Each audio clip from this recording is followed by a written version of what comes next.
Hi guys, it's Karen, also known as Not Fancy Knitter. I'm coming to you from Chicago, where I live with my husband, our 3 kids, and our 2 dogs, Max and Alonzo.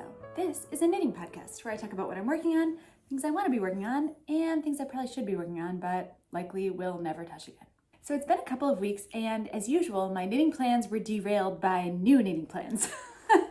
I am working on a bunch of whips, some sweaters, a sweater for my daughter and a sweater for my husband, and some other things and a hat, but primarily for the last 2 weeks, I have been working on something completely new, and I entirely finished it. So I'm gonna get right to that because it's a gift and I need to give it away. So I was invited to a 1-year-old birthday party for my friend's son, and she's super nice, and the mom is super nice, and we sit together in the lobby of ballet every week, and she very kindly asks about my knitting and whatever I'm working on while I'm sitting there. So when she invited me to her son's birthday party, I thought, oh, wouldn't it be great if I could make him something? Which in the back of my mind, I was like, don't do it. You only have 2 weeks, but he's so small, right? He's a 1-year-old. So I mean, how long do 1-year-old gifts really take, right? I figured I could do it.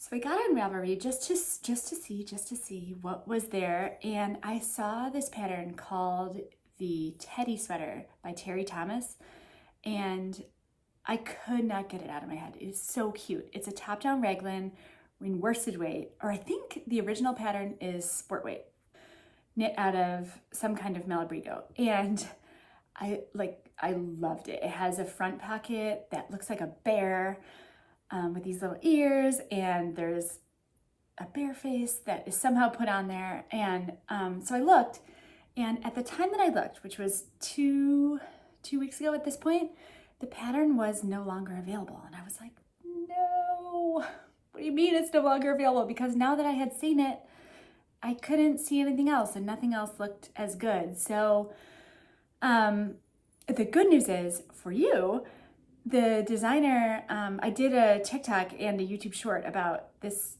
sweater that I knit, and the designer reached out to me and said that she had just taken a little hiatus from her shop and that the pattern is now again available.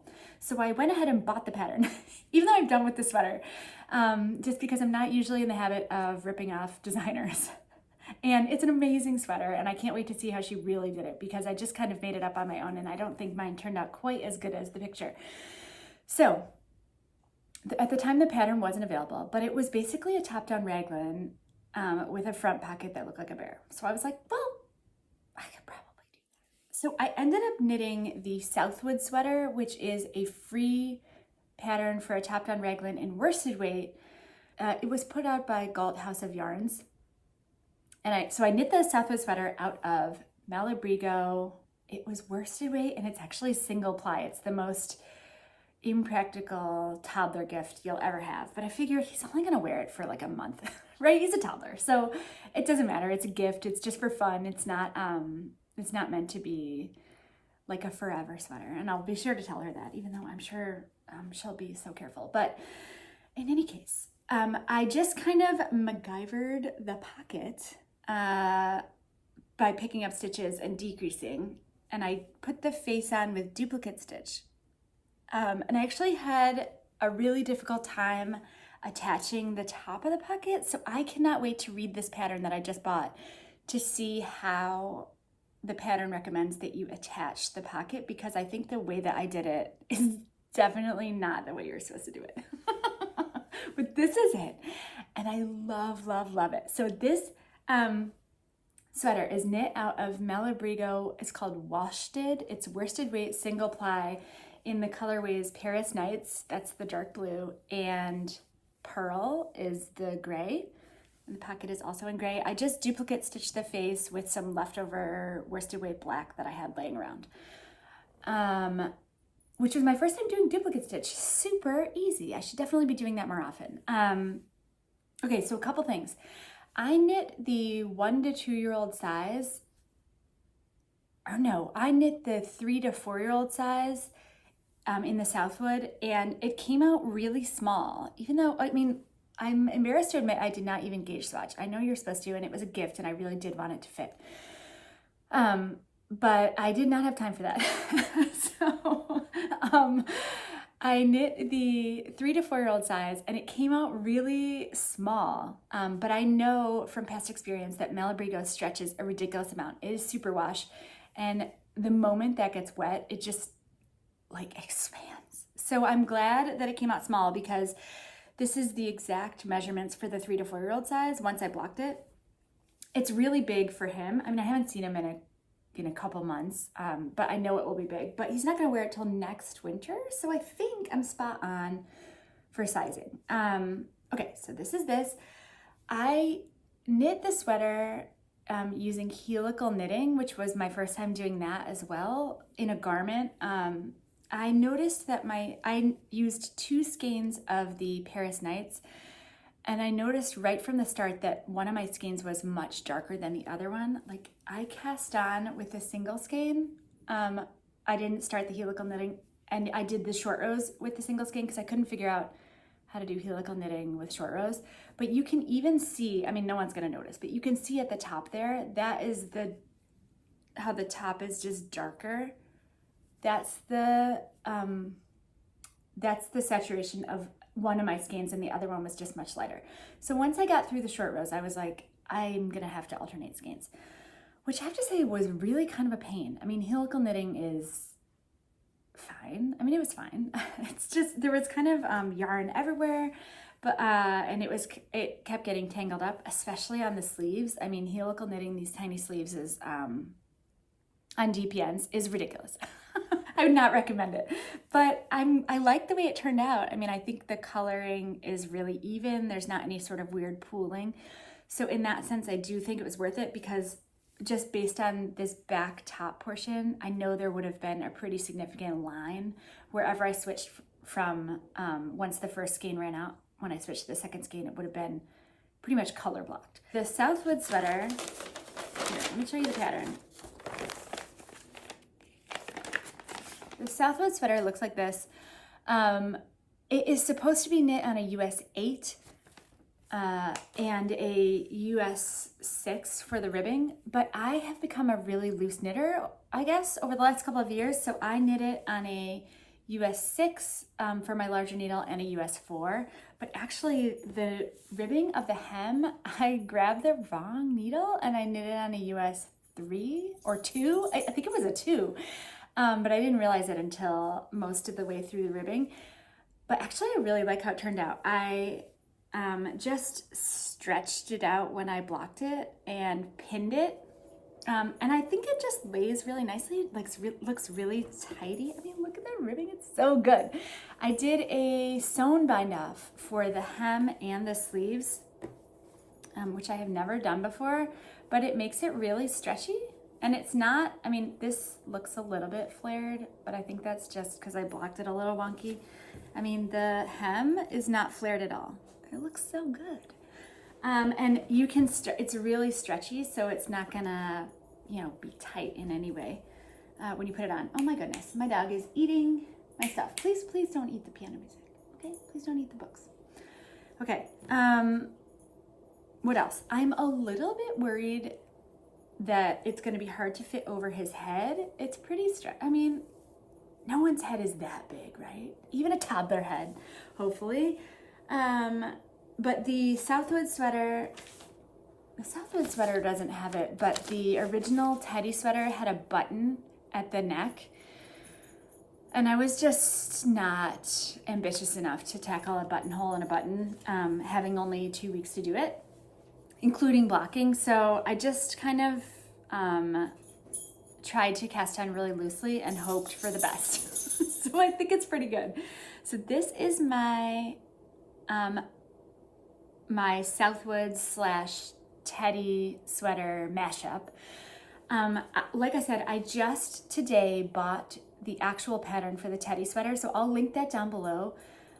It is an amazingly cute pattern, and I do think that Terri Thomas deserves all the credit for that. So please, please, please, if you're interested, go support her pattern. And I will take a look at it and let you know what is different about what she did and what I did. Because like I said, this packet This pocket was a challenge, and I think it looks better on hers.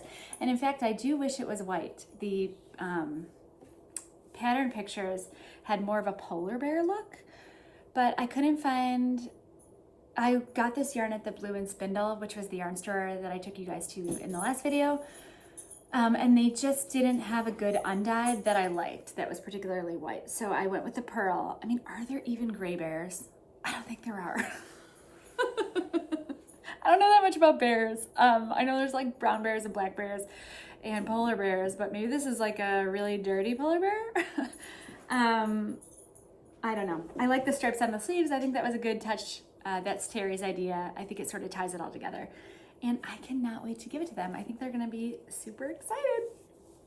So that is my only FO, and I'm gonna be honest, that is the only thing I knit on this whole, since almost entirely since the last video.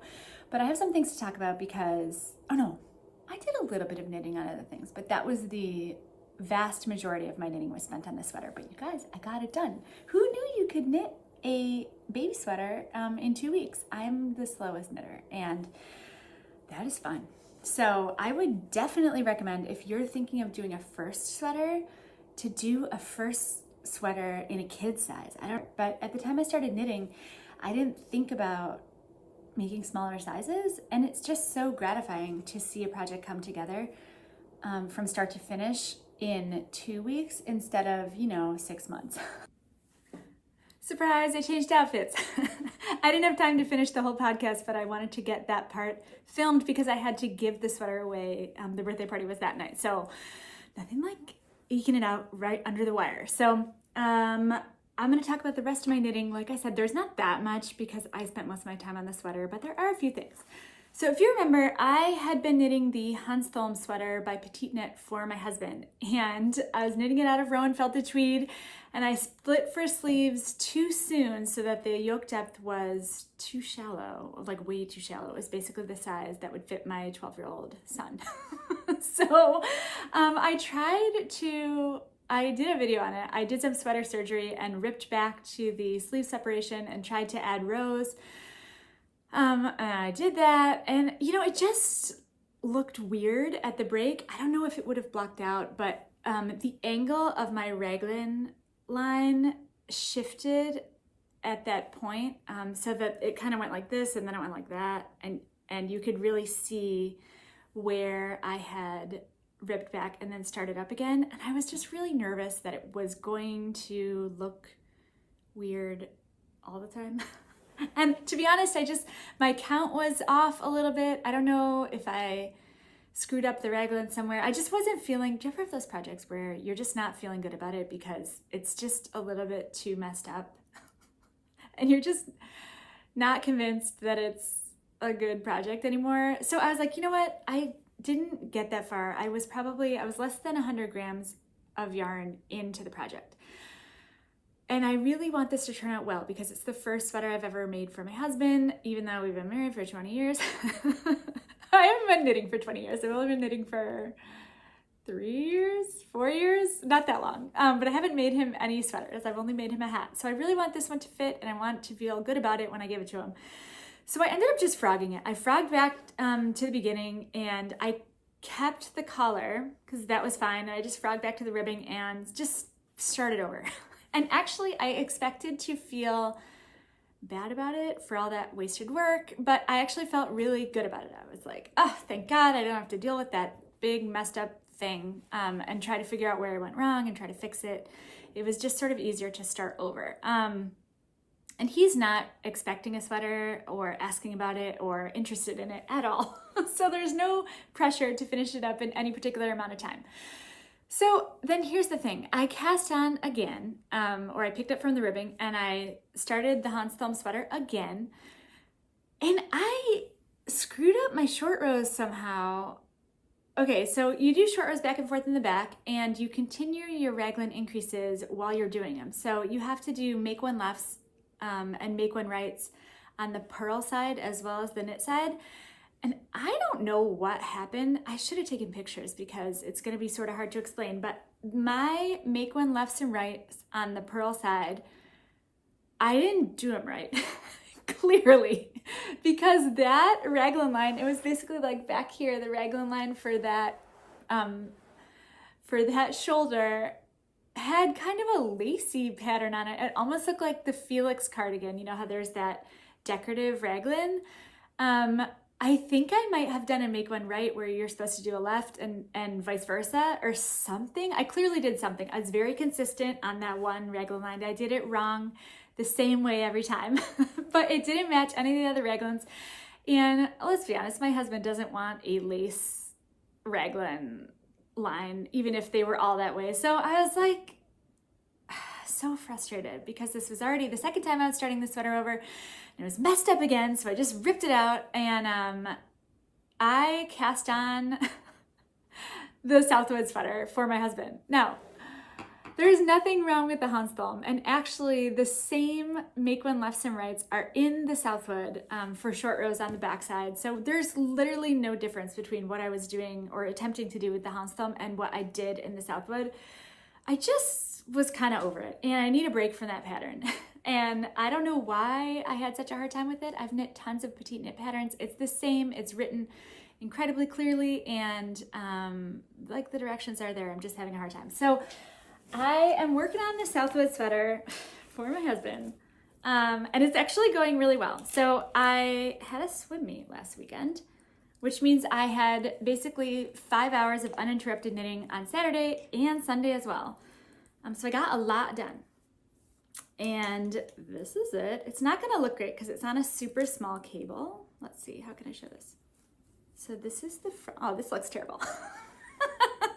It really does look terrible. Okay, here's what I'm gonna do. I'm gonna show you a raglan line because you can see how pretty it is. This is the raglan line that I messed up in the Hanstholm. Oh, can you even see it? Yeah, look how pretty that is. It's like nice and straight and not at all. There's no holes or gaping there. I love the way this yarn looks. This is Rowan Felted Tweed in the colorway Treacle. And it is a DK. Now, the Southwood sweater is written for worsted weight, and I don't want to knit it at the gauge that's recommended for the Southwood because it's already a pretty loose gauge for the Rowan Felted Tweed, although it does bloom a bit when you wash it. So I think some of those gaps will fill in. Like if I hold it up just a single layer, you can see through it a little bit. Well, can you see it on camera? Well, there, you can see a little bit. You can see through a little bit. But I think those gaps will fill in when you wash it. And frankly, if you're wearing it, you're not gonna see through it. So I'm knitting this sweater at 20 inches or 20 stitches per 4 inches, and the Southwood is written for 18 stitches per 4 inches. So that is substantially looser. So I think I'm just gonna keep an eye on it. I'm not gonna do fancy math. I mean, I did do the math, and basically I should be knitting a size larger than I would normally choose for my husband.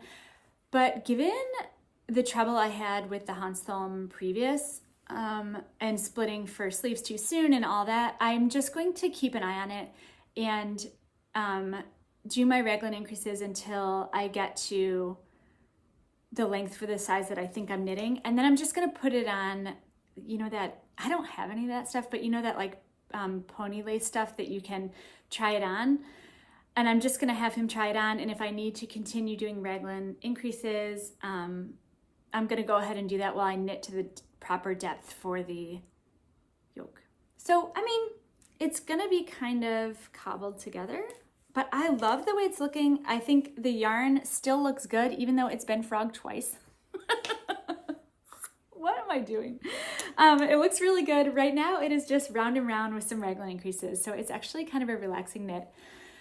And I do feel pretty good about it, given where I have been on this project. So that's kind of where I'm at. I'm still a long way until I get to the point where I was previous. Like when I frogged it, I basically ended up with a giant ball that was almost 100 grams. It might have been 100 grams of Rowan Felted Tweed. Rowan Felted Tweed comes in 50-gram balls. So it was 2 of them because I forgot I wet spliced 2 of them together as I was knitting because I wanted to eliminate my ends. So it was just, I thought it was 1 skein that I was frogging back because I didn't see any ends, but then turns out there weren't any ends and it was actually 2 skeins. So I still have a ways to go until I get to the point where I was with my last attempt at this sweater. But it's going well and I feel good about it. And I would always rather frog something and start again if it means that I'm going to be more confident in the end product. So that is the Southwood sweater. And then the only other thing I'm working on is my daughter's dot sweater. Now, this is a little bit of a jumble because I told you my dog Alonzo is, we hired a dog trainer for him, or for me, so that he can be a better dog. He can be his best doggy self because he has lately gotten into all sorts of our stuff, like eating shoes, eating yarn. He particularly likes the red cables of my Chogu needles, which is so unfortunate. But he did get my dot sweater before the trainer helped us out with it. So I was able to get it all back on the needle, but I haven't worked on it in a bit because, as you can see, this is an Alonzo special, right? He like totally chewed up my cable. Now, the good news is the needles themselves are metal and they are unharmed. But I need to get another replacement cable so that I can get back to work on this sweater. That said, this is the dot sweater by Knitting for Olive. I'm knitting it for my daughter who is 7 and she is not going to wear it till next winter. So like there's no rush. But it's going great. I don't remember. So Alonzo, oh, I put it back on. Okay, Alonzo tried to eat my stitch marker, but that's where it was. So I did a whole bunch of rows before he got to it. And I believe I only have 1 or 2 more dots, rows of dots before I get to the bottom ribbing. So we are so close. And I'm really excited to see what the heck I'm gonna do with the sleeves. So I haven't worked on this in a bit because, like I said, I still have to order that cable. This is actually a good reminder for me to get on the horn and order it. I'm knitting it out of, sorry, it's all a jumble. You should have seen it before I re-skeined it. It was so sad. I'm like, Alonzo, no. And it's such nice yarn that I did not want to cut it. It was basically the world's biggest tangle of like mohair and Noro and fingering weight yarn. It was just all over the place. I mean, Alonzo is lucky that he is a cute dog because otherwise he would be straight on the street. So I'm knitting it out of Creo fingering in the colorway Party Powder, which is just a cream base with some crazy speckles, held double with some undyed mohair that I've got going on. I think there's some silk in there. And then my dots are Noro Yukata in the colorway Kyoto. I had to ball it up. It's usually like a nice sort of loose skein so you can see all of the different colors and which ones are coming up, but I had to just ball it up after I untangled it because desperate times call for desperate measures. But no Noro was lost in the process of this untangling, and I think we're back on track. So if I could just order a cable, we'll be good to go to finish up the dot sweater and put it in the closet until next winter. But I do think the size is going to be great, hopefully. My poor daughter was riding her bike 2 weekends ago now and wiped out and broke her arm. She actually broke both bones in her forearm. Poor girl. She was so brave. We had to go to the children's hospital and they gave her a purple sparkly cast and they had to sedate her to set it. So that was fairly traumatic for everyone involved, but everything seems to be good so far. It's healing up fine. Her cast, she goes everywhere with the black Sharpie so that everyone can sign her cast. So we're getting used to that. I'm hoping that she can get her cast off before she has to go to summer camp, sleepaway camp. So otherwise, those counselors are going to have a bear of a time trying to deal with the cast because it is a real pain in the butt. I did not fully appreciate how cumbersome the cast is. Like, it doesn't fit even into a lot of the sleeves of her tops. So I've cut off the sleeves of a lot of her shirts, which she alternatively loves and is horrified by, depending on what shirt it is. So I'm hoping that we can get into something a little more manageable before I have to send her off to be cared for by a bunch of college kids on summer break. But we'll cross that bridge when we get to it. So I did a lot of knitting in the children's hospital. I think I was working on the dot sweater for that one, because it was just a lot of sitting around waiting for the appropriate doctors and nurses to be ready to take care of her. And that is kind of it. I don't have any more whips. I'm still working on that Intarsia hat based on Everything Everywhere All at Once, but I haven't really made much progress, and I'm gonna wait a little bit until I have something to show. But the only other thing we really need to do is we have a giveaway winner to announce. So the last podcast episode, episode 35, we were celebrating 3,000 subscribers for this channel, which is still so exciting. And we have a yarn giveaway that I, just asked you guys to comment below, and I randomly picked a name from the YouTube comments. And the winner, hang on, I'm gonna pause it for a second and grab my skein of yarn. Okay, here we are. The winner will win this skein of fingering weight yarn by Gnome Depot Fiber. That is Grace Cocking, who is local to me and an all-around lovely person. This is the colorway Almond Blossom. It's her Enoki 2-ply fingering, 100 grams for 400 yards, 80/20 superwash merino nylon, and it is a knockout. So I looked at all the comments. There were so many, and thank you so much for all of your kind wishes and for watching and all that. So I looked at all the comments, and I put the comments into the random YouTube comment picker generator. And the winner is, hang on, I'm gonna look here so I get it right. It is Rebecca Cottrell. So Rebecca, if this is you, congratulations. You are the winner of this lovely skein of yarn from Grace Cocking. Please get in touch with me either through Instagram at knotfancyknitter or TikTok also at knotfancyknitter, or there is a Gmail for this podcast called ayarntale@gmail.com. Or really any way that you can think of to get in touch with me. I'm happy to have it. I just need your actual human name and address where I can best send this off to you, and I will get it in the mail as fast as I can. I can't wait to see what you make with it. Or, if you just want to keep it in your stash for however long you think is appropriate, that is great too. No pressure. The only other thing we have going on in this channel is the knit along.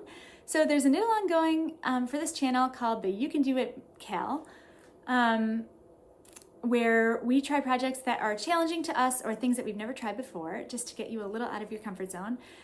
There is still time to enter because it runs until June 1st, and you do not have to finish your project in order to have a chance to win, because I want everyone to have a chance to win, and I can never finish projects on a deadline.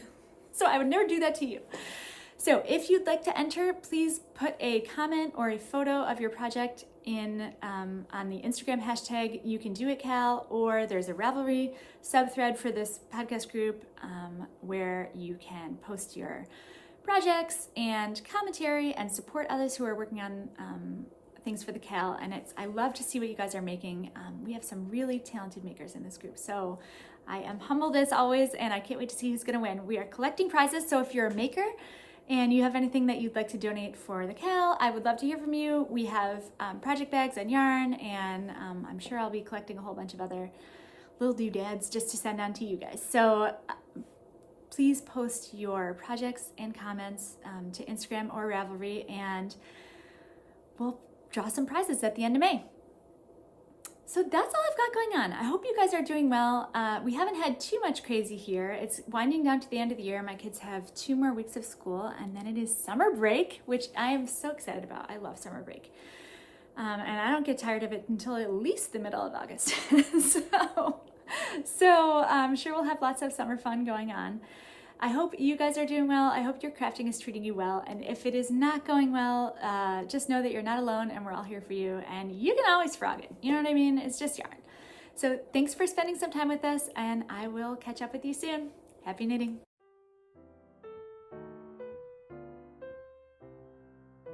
Just kidding, I totally lied.